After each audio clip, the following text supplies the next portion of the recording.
go. Hello, everyone, and welcome to episode 10 of my podcast, Every Which Way. That's right, we're hitting double digits, and that's actually really exciting. I'm very pleased to have reached number 10, and also very grateful. I sincerely do appreciate everyone who takes time to listen to me talk about stuff like witchcraft and herbs and crystals and all of that. It's very humbling to know that even though it's still beginning, even though it's still fresh and new, that I've made it to episode 10, that I'm in the double digits, and that we're going. So how's everyone been doing? Did I have a nice weekend? I'm actually recording this on a Monday because luckily for me, my job gave us off for Labor Day today, so that's pretty cool. I know that not everyone gets to have off, especially if you're in retail, but it's nice. It's nice to be able to actually record an episode on a Monday. And I'm not going to lie, I didn't finish my research until today, so that's why it's coming out a little later than what I prefer and what I intend. But, well, I wanted to take the Saturday and Sunday to kind of rest and recuperate and just take time for me, because part of my journey, not just my spiritual and witchcraft journey, but part of my own personal journey, is to just try and take better care of myself than what I have been in the past. So yeah. What's everyone drinking or eating or snacking on right now? I actually finished a cup of tea while I was finishing up my research, and I currently don't have a drink, which makes me a little sad because I do enjoy myself a cup of tea, and yeah, but that's all right. That's all right. I'll get through. I'll get through. All right, so what are we talking about today? Well, I'm not going to lie. I'm not exactly talking about what I pulled last time out of my little Nightmare Before Christmas box that holds all of the slips of paper with different subjects and ideas on them. And the reason why is because I wanted to do a bit of a preamble to that. So I'm going to tell you what I pulled. I pulled the rune 30saz. Thurisaz. 30saz. At least that's how I'm pronouncing it. But I figured that before I actually delve into that rune in particular and talk about it and what it means, that I should probably explain what runes themselves are and give a little history. So that's what this episode is about. It's about runes, a little bit of history, the different types of runes, and some of the layouts that you can use, like some of the divining layouts that you can use for them. So, with that, if you don't already have something to drink, go ahead and grab yourself a insert beverage of your choice here, or even a snack, whatever you're feeling, or a whole darn meal, whatever, just whatever. And let's crack in. All right, so runes. The word itself, rune, might possibly be derived from the Germanic word ru, ru, or the Norse word run, run, and the u has a little ny on top of it, but they both mean mystery. Runes first served as an alphabet and a form of written communication for ancient civilizations, primarily in Norway, Denmark, Sweden, Finland, Germany, and the British Isles. It's possible that they stemmed or evolved from the Phoenician alphabet, though how the exact development of it is not known. Some archaeologists have been able to date runic symbols back to the Bronze Age, which is 3300 to 1200 BCE. One Roman writer, Tacitus, Tacitus, mentioned the use of runes for divination in his work Germania, circa 98 CE, and thus far is one of the earliest known records to date to mention runes. Runes and the runic alphabet were eventually replaced by Latin, but they did maintain popularity in Scandinavian societies as decorative symbols. Norse folklore tells that runes were discovered by Odin, considered the Allfather, and one of the most well-known Nordic deities. And I'm not going to get too much into Odin because I do plan on doing a future episode dedicated completely to him. So just know that he's big man in Norse mythology. Scholars of today theorize that runes could have possibly stemmed from a combination of Etruscan script and Teutonic shamanic symbols. Turn the page. Germanic cultures in the 1st or 2nd century used runes, again, primarily as a source of alphabet, written script, but also for divination. And one of the oldest and most renowned forms of this Germanic runic alphabet is called the Elder Futhark. Yes, that's right. Excuse me. I burped. I'm sorry. Alright, so another possible, I guess, origin for runes that archaeologists have theorized says that perhaps they are kind of a form or an evolution of old Italic alphabets that were used in Mediterranean cultures around the 1st century CE, and that kind of makes sense when you consider things. The Meldorf brooch, which was created in 50 CE in northern present Germany, is considered one of the earliest runic inscriptions ever found. Although it is a bit ambiguous because scholars can't actually determine if it's runic or Latin. So there's that. The runic alphabet changed as people traveled and settled in other countries to meet communicative and linguistic needs. So that kind of ties in with it possibly having been from Old Italic alphabets around the Mediterranean. And that makes sense because people did travel and all that good jazz. The Elder Futhark was developed into the Younger Futhark around 750 CE, which is approximately the start of the Viking Age. And it is also called the Scandinavian Futhark. And it consists, the Elder Futhark consisted of 24 runes, while the Younger kind of, I guess, shrunk down to 16. And I'll explain a little bit about that here soon. In England, the Younger Futhark was eventually evolved into Old English Futhorc, which is spelled Futhorc, or also the Anglo-Saxon Futhorc, and had 9 symbols added, which kind of brought it up to 33, in a way. The knowledge of runes was passed down through ancient and Nordic tales, legends, and mythology, as well as that of Germanic folklore.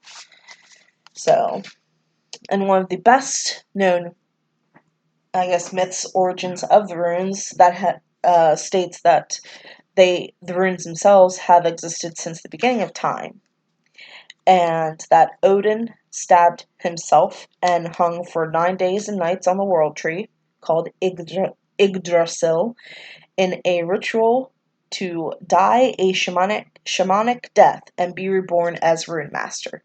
So that's kind of how Odin was able to get the runes or become the master, and he learned of their existence from the goddess Freya, who Odin did not see the harm or an issue with learning from women, and Freya was one of his teachers, actually. At least I'm pretty sure it was Freya.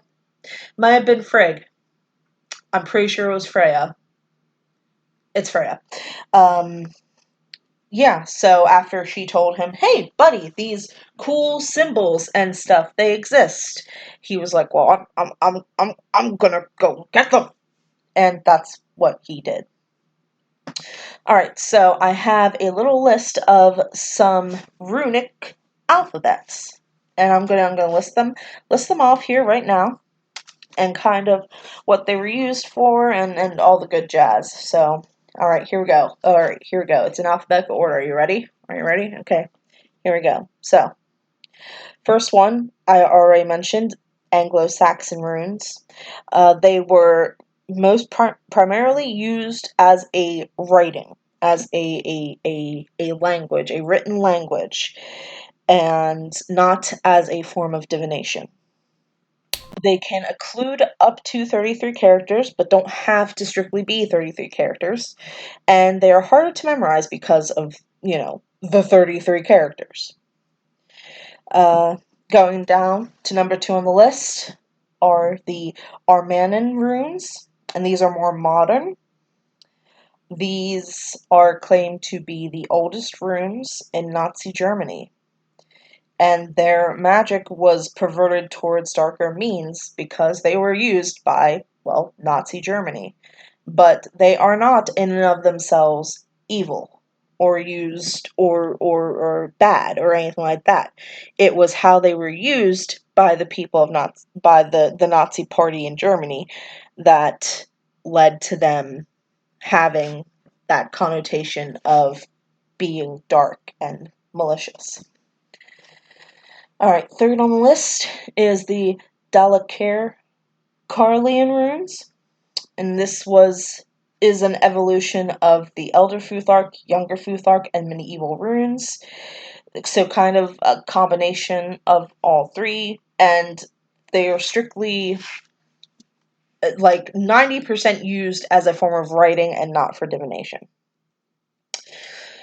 Dotted runes are next on the list, and these are during the Viking Age, dotted characters were added to the Younger Futhark to kind of make different, I guess, sounds and all that good jazz.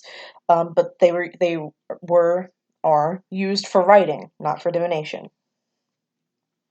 The Elder Futhark, probably the most well known and popular, and the one that when I do episodes on runes, that's what I'm going to be using, the Elder Futhark. They are the oldest, considered to be the oldest set of runic alphabet and symbols. There are 24 characters in total and are easiest for beginners to learn. Now, the Elder Futhark is most commonly used for divination. Now, I'm not saying that they can't be used to write or as like a written a symbol or pictographs or anything like that, but they are most commonly used for divination. The Phrygian runic alphabet is an expansion of the Elder Futhark. It contains 28 runes and is kind of the reason why Futhark was changed or evolved to Futhork in the British Isles and for Anglo-Saxon runes. Next up are the Gothic runes. These were most commonly used by ancient Northern European peoples. They consisted of total of 25 characters and were influenced by Greek deities. Now these were used primarily for divination and not writing. On the second page, continuing down the list, I have Marcomannic runes, which is a mixture of the Elder Futhark and Anglo-Saxon runes. They consist of 29 characters in total, are historically intriguing, and they can be used for divination if you like the rune meanings themselves. But these are not typically the go-to runes when one thinks of runes. The medieval runes are the next on the list, and they're kind of the re-expanded younger Futhark, which it was re-expanded to allow for more sounds when used as a communicative and linguistic source. And these are not used for divination. These are primarily for history and also magical workings. So, while not used for divination, they can be used as talismans or pictograms, stuff like that. Following that are the runes of Honorius, also called Theban runes. They're not actually technically runes or used for divination, but they're used as more of a sacred script. And kind of like medieval runes in a sense, but they're more sacred, more divine than that. And these runes, they can, when used in magical workings, they can be charged with energy to give them a boost. Now, I'm not saying that you can't use other runic symbols and charge them with energy and used in magical workings, but the runes of Honoris are used primarily for that reason. Alright, next up are witches' runes. And I actually have a thing of witches' runes. I don't know where it is right now, but I swear I do have them, and they're actually pretty cool. These are modern, the most modern of this entire list, and are purely for divination. They're a lot more easy to memorize, as they typically consist of 13 pictograms, and each different pictogram has a different meaning and all that good jazz. And the final one on the list is the younger Futhark runes. They have fewer characters than the elder Futhark. They evolved as a result in changes in how language was used. There are 16 in total. And some runes were given additional sounds, and that is how other runes were eliminated and how it shrunk from 24 to 16. I hope that makes sense. I hope it does. So, but again, I want to reiterate that the runes that I am speaking of, that I'm going to primarily focus on, are the Elder Futhark. They consist of 24. And speaking of the Elder Futhark, they are categorized or organized into 3 families or groups, also called Etts, which is spelled A-E-T-T. And I'm going to use the word Et to describe each family, so just want to let you know. Each Et consists of 8 different runic characters and are divided into sets of 3. So 3 times 8 equals 24. Yeah. The first Et starts with the rune Fehu and ends with the rune Wunho. It's called Freya's 8 and is ruled primarily by fertility gods. Deities. I like deities better. The second Et starts with Hagalaz and ends with Sowillo. Called Heimdall's 8 or Hagal's 8, it is ruled by protection deities. Turn the page. And the third and final Et starts with Tiwaz and ends with Dagaz. Called Tyr's 8, it is ruled by deities of divine justice and order. Now, I know that I specified that there were 24 runes in the Elder Futhark, but sometimes there is an additional rune, a 25th rune, a blank one that has no symbol on it, and it is called the Wyrd, W-Y-R-D, and it stems from the 3 goddesses of the same name, well, that were called the same name. It doesn't have an Et and is a more modern inclusion and totally optional. You don't have to use it, but it's kind of the weird kind of represents fate and something that you're not meant to know when you draw it. But again, I did include it as one of the runes that I can draw when I get my little box and open it up. So I will expand on that in a further episode, but I just wanted to include it there that way, so no one's like, you didn't include the 25th with the weird, the one that's blank. It's like, well, it's not always included in a set of runes, and not everyone who does rune casting it includes it, if that makes sense. All right, so going on to the more divination aspect. Now, I think we've established that certain set of runes are primarily used as a form of written language, but some can also be used as a form of divination, and that's what I'm going to be touching on. So whenever I draw or do an episode on a rune, it's going to be in relation to divination. So, that being said, runes aren't they're not a fortune telling thing or anything like that. When you do a rune casting or draw a rune, it's to help provide guidance and hints. So kind of like, for me, that's what tarot and oracle cards are. They're not a fortune telling thing. They're assistance. They're to give you counsel, to give you guidance on whatever is happening. And runes are much the same way. They tend to represent the subconscious mind. So pretty much whenever you do a rune drawing or cast a rune, it's in a way a reflection of what your subconscious is trying to tell you. So it's important to keep an open mind when doing runic divination. And also to take time to think over what you draw and all that good jazz. Kind of like what you would do, I would think, with tarot or oracle cards. I know I kind of like to take a little bit of time to think on whenever I draw a card or a rune, of what it's trying to tell me, or something like that. Now I'm going to provide for you 4 different types of rune castings. Now these are not the only types of rune castings that you can do.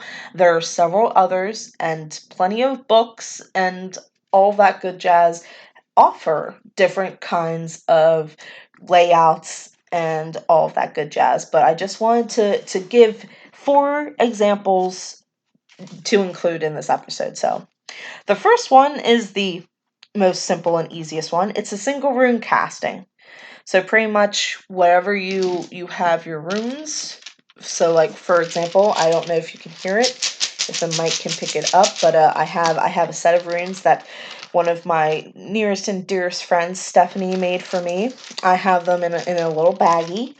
And so it's the example that I'm going to use, even though y'all can't hear it.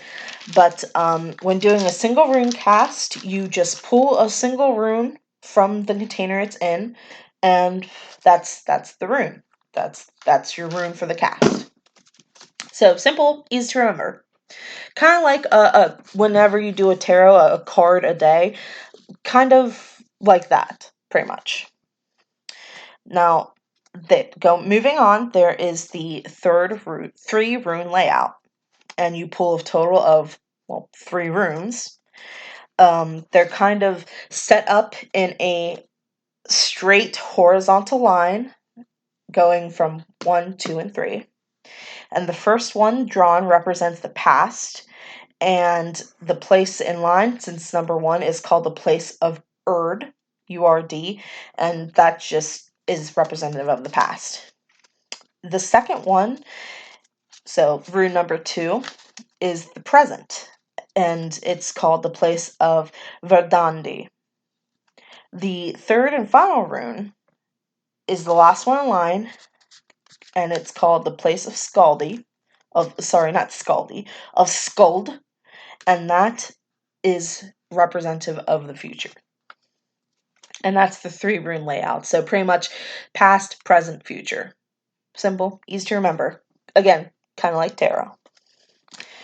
There is a the next one that I'm going to talk about is the 5-rune layout. And you pull a total of 5 runes, and they are assembled in a plus sign. But, okay, so think of a plus sign. You know how it's pretty much vertical line, horizontal line. Well, when you do the 5-rune layout, you're gonna place runes 1, 2, and 3 horizontally. Rune 4 goes beneath rune number 2 in that straight line. And then the 5th rune that you draw is going to be placed above rune number 2 in that horizontal line. I hope that makes sense. I hope it does. All right, so what do these 5 runes represent? Well, rune number 1 is representative of the current or present view of whatever situation you're trying to find guidance on. I hope that makes sense. Rune number 2 represents the obstacles and challenges that you're going to face in that situation. Rune number 3 represents the ultimate goal that you are aiming to achieve. Rune 4 represents the conscious or unconscious worries that you may have on that situation. And rune 5, the final one, represents the outcome of that. And last but not least is the 7-rune layout. It looks like a V, okay? You pull 7 runes, and you start from the top left and end at the top right. So, like a V, you start on the left-hand side, top left, and end top right for the V. Okay. So, rune number 1 is going to be the past and how it influences you in whatever situation you're trying to find guidance on. Okay. Rune 2 offers insight to the present. So the current you. Rune 3 provides insight on general prospects and hopes. Rune 4, which is at the very bottom of the V, is the most crucial, and that represents the course of action you could take to achieve the best outcome. And that's why it's so, like, for the V, it's the bottom point of that V, and it's the most important, the most crucial. Rune number 5 represents your feelings on the situation. Rune 6 is any potential problems or challenges or obstacles that you might come into contact, or that might come up in your current situation. And then rune number 7 is the most likely outcome. All right, does that make sense? And there you go. That's all I have for you today, because the next episode I'm going to do is going to be solely dedicated to the rune Thurisaz. All right. And before I end the episode, since it's about runes and all that good jazz, I thought that instead of doing a card pull, I would just do a rune pull. So I'm gonna give it a little shake.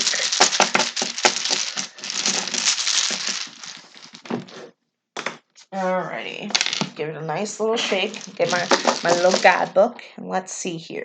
Ooh. Oh, I like it. Oh, okay. So I'm sorry. I do mean to laugh, but I'm sorry. I don't mean to laugh. But the rune I pulled was Thurisaz, and I love that so much. I just wow. I I love that. I love that so very much. That's the rune I pulled. So wow. Okay. Well, gosh diddly. Now I just need to. There you go.